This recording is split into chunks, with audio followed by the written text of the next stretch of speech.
How's it going, everyone? And welcome back to another land flipping formula live session. And of course, this is brought to you by the Land Investing Pros, Paul and Willie.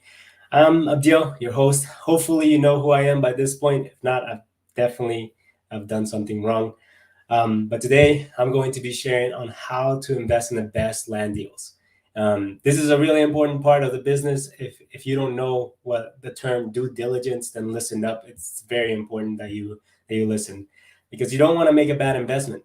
You're going to be sending out letter campaigns or whatever you do to do your marketing to acquire property, and then you're going to be getting a lot of leads coming to you, and then you're going to have to do your due diligence on each of these. What that means is that you're going to look into each of these properties and determine whether they're a good deal or not. And that's very essential, because obviously you don't want to lose money by making a bad investment or hold on to a property too long. And that's always frustrating. Now, granted, most properties do sell eventually, but you don't want to hold on to something that's not that worth holding on to for that long, right? And not all leads read to a good deal. So definitely learn how to do your homework, learn how to do your due diligence, and make an educated decision so that you can make the best profits out of your investment, right? You want a good ROI, and those margins are important for your business, because then you can use that money to grow your business and scale it even more. And really, the flushing out of your due diligence and doing it a lot faster.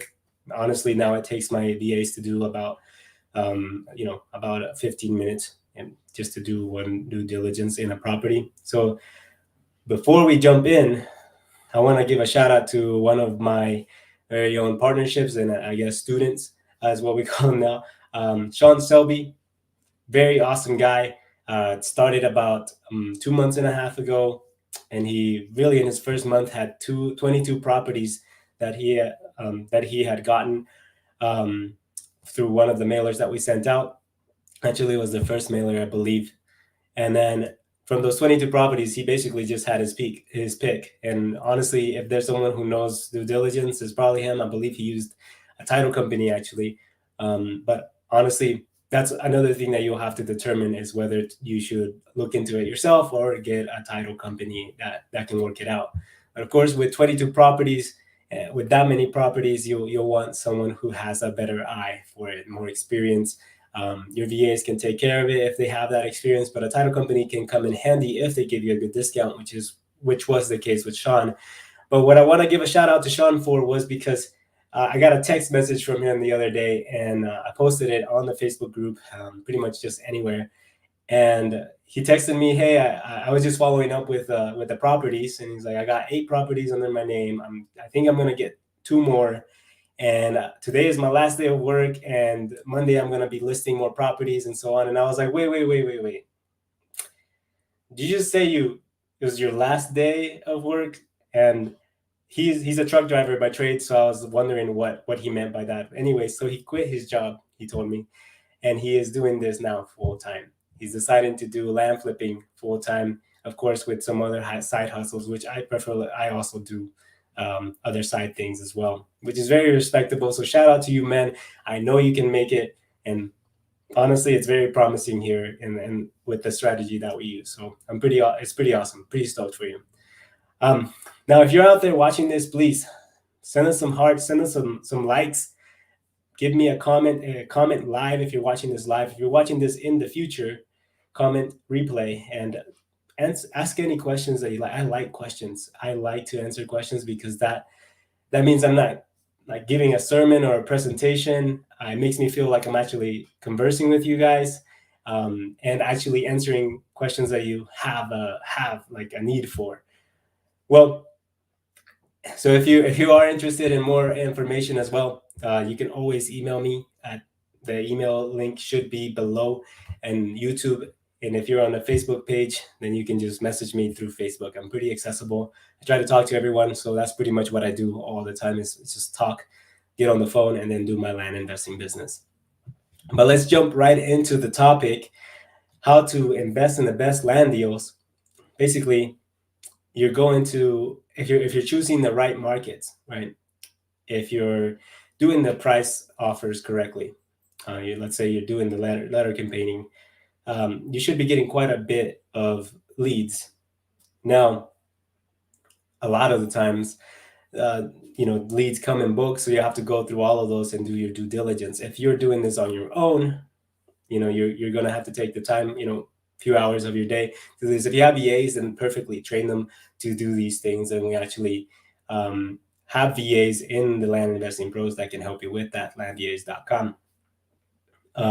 But for the most part, if you're doing this on yourself, learn the tools that you're going to use. I'm going to talk about them later on in the live session, and also learn what specific things you need to look for. Okay.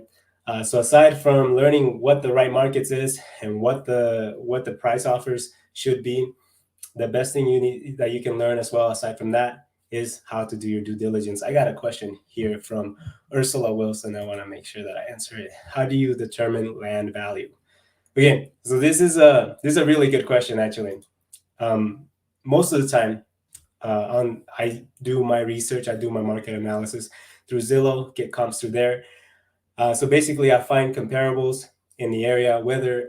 Sometimes I'll call a local agent to determine the area if it's a non-disclosure state or a non-disclosure county. I haven't found any of those. If I need to determine a good price range, but for the most part, there is an assessed value in every county, a tax assessed value that can tell you the value that the county or the state has assigned for this property, just based on tax purposes. But value is very relative to a lot of people. So really, if you are sending out letters and making an offer and they accept it, then that's the value that they see in their property at the time. So you can go by, it just depends by what you're going to or whose perspective you're looking at. If you're looking at the state and what the state says it's worth, then you're looking at the tax assessed value. If you're looking at market value, then you're looking at the comparables around the area, and you're determining basically the line or the average of where the properties are selling at, or how much people are selling their property for. And that's pretty much how you determine a rough market value. If you're talking about, the individual, the owner of the property, they might want to get rid of it, and they are probably willing to sell. They might be willing to sell at a lower price than the market value, and that's what we do here. That's a strategy that we teach in the land and flipping formula through the Land Investing Pros. You have another question, so that's cool. Is there a difference between infill ready for development and infill still raw? There is. And it really depends in the area. So basically, what you're looking at is, and honestly, any property. So for example, I have properties in Arizona that are ready to be developed on, and a lot of developers actually become my buyers, just simply because that's where they're developing, they're building. Raw land typically is farther out. I mean, you can determine raw land just based on the zoning, and they change those. I don't know the specifics of it, but it's really depending on the county or the state, and I don't know the regulations behind that. But I know enough that if they're expanding out, if they're developing, there's going to be a lot of developers probably calling you to make you an offer on the property, or just buy it at the value that you placed it at. Hopefully that answers your question. If not, elaborate, or ask me to elaborate, or ask me a different question. Maybe I missed the mark there. But just to continue on here, on your due diligence, here, really the main importance for doing your due diligence correctly is so that you don't get in any legal trouble. You want to learn the deed. You want to learn what type of deed. You want to learn who's on the deed. If the person that you're speaking with is not the person on the deed, then you're speaking to the wrong person. You need to determine whether it's a trust, an LLC, if the person is dead, if it needs to go through probate. I know there's quite a few people who still wait for probate to get done. I think personally that's a waste of time. I move on to a property that I can already acquire right then and there. If most of the time I'll let them know. Like, you can message me once the probate process is over. Whoever acquires the property or the title goes under, if it goes under inheritance, for one of the children or family member, then perfect. Give them my information. I'm ready to buy it. If that is not the case, then I'm moving on 100%. It's just not worth it. There's opportunity cost, right? My time is worth more. And with that time, because with that time, I can go and find more deals that are ready to be harvested. And I don't know why I speak in metaphors sometimes, but it just happens like that.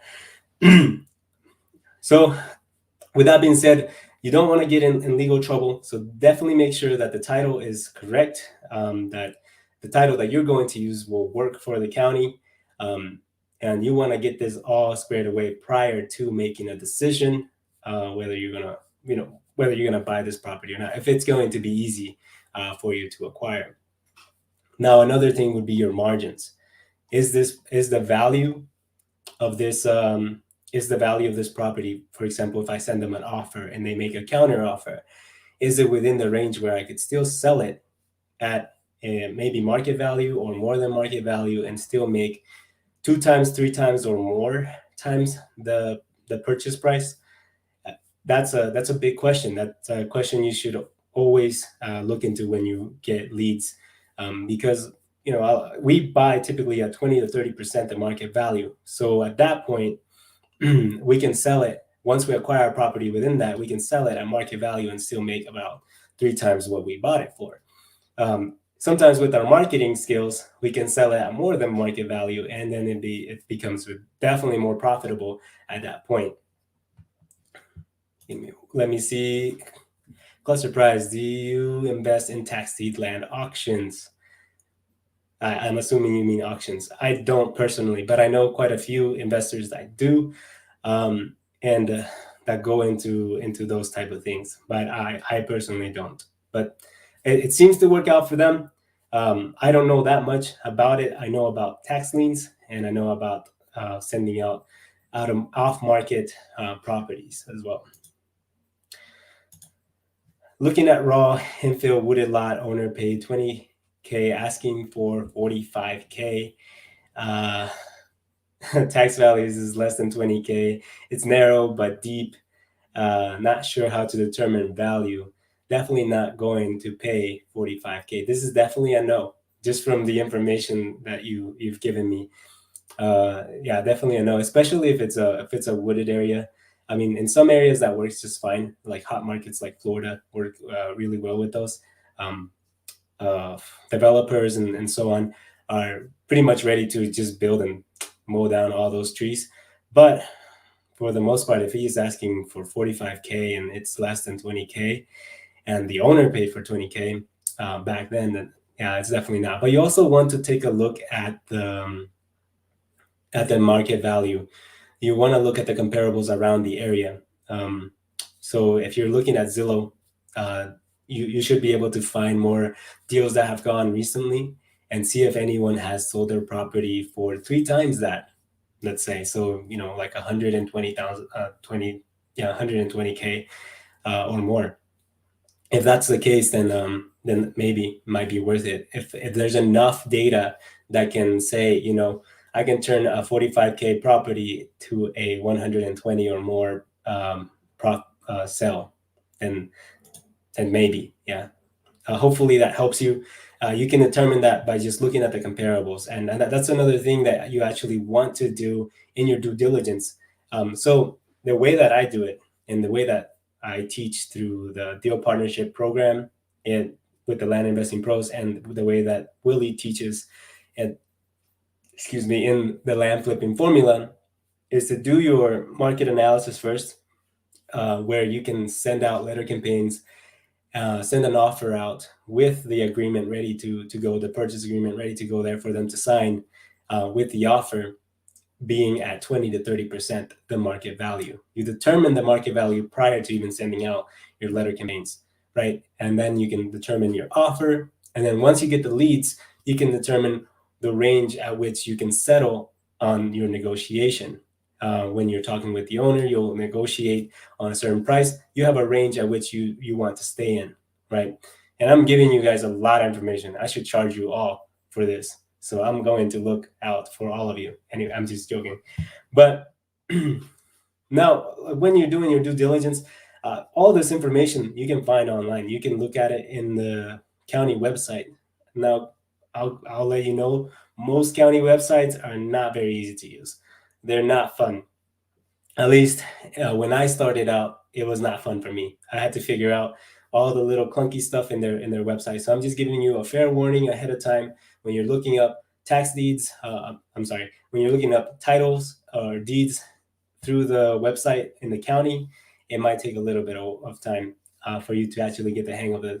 But once you've been around in that area, you'll get the hang of it and you'll be able to do it in like less than 15 minutes. Um, and once you have all the information, one of the things that all the prior information, the main thing that you want to look for is appealing characteristics, selling points of your property. What's it like out in that area? You need to know your region or the demographic in your region. You need to know what the terrain is like. If it's steep, if it's wood, like Ursula had the property in a wooded lot. You need to know all this information prior to making a decision and determine if this is something you can actually turn for profit. Because otherwise, then I don't know what you're doing. This is definitely not a business to hold lots. It's to sell, right? So you want to know if it's steep, if it's marshland, if it's in the desert, if it's how far away is it from the nearest city, so on. What the development is like in that area, the elevation, all that information needs to go into your research. Once you get that all done, you should be able to have enough. Like with Ursula, I gave her some more information. Um, you should be able to make an educated decision from that point on. And really, it takes now for me and my DAs, it takes like 15 minutes to decide whether a property is worth investing in. And that's typically um, the time when I decide what are my main points for my negotiation. If I'm negotiating with an owner, I'd use my due diligence as my time to take all of the evidence. I guess I don't know what to say. The base of my negotiation is like, for example, does it have road access, or legal road access, which is different. Has to be paved by the county and so on, in some counties too. So you have to determine that. Does it have utilities? Do you need a septic tank? What are the types of demographic of your buyers? For example, in the Arizona, I get a lot of people who actually just want to put their camper out there and get away from society and just want to live in the desert and be desert people. They could be cavemans. I don't care. I'll sell them a cave if they want, as long as I get to sell it. And that's the main point, right? If that's what they want, then that's what they find value in, and that's where you want to make your selling points at, right? Um, so when you're making a negotiation, you want to look at those main points and that basis, so you can negotiate on that as well. For example, if it doesn't have road access, then you might be able to negotiate down the price. If you didn't notice that before, if it's not a very well developed area, you can let them know that as well. So pretty much you're looking at all of these characteristics that determine the value of a property, and you use it to help you negotiate or get the best offer for your property. If it doesn't work, if all else fails, then just kind of take you did send an offer out at 20 to 30%, so at least you're within that range. Unless they made a counter offer that's like at 90%, then you might have lost that. But then again, that's not something that you want to jump in on, and that's not the point of the game. Literally, this is a numbers game. Just to explain, I guess, what it's like for me, I send out like 300 or 500 letters, and I get, like five or I would say from 3 to 5 properties from that. So, and it just depends really on what the offer is and what they're looking for. And that's properties that I've closed. I get leads like up to 30 or more. But with that being said, you need enough to pick from, because it is a numbers game. So a lot of people think that it's about sending out a bunch of numbers, sending out a ton of letters, but really it's because of the strategy that we use. We send out offers that are priced correctly. We send out a purchase agreement, and most of the time, for most of our students, we teach them to use either a website or so on where they can go on and check out to know that we're legit.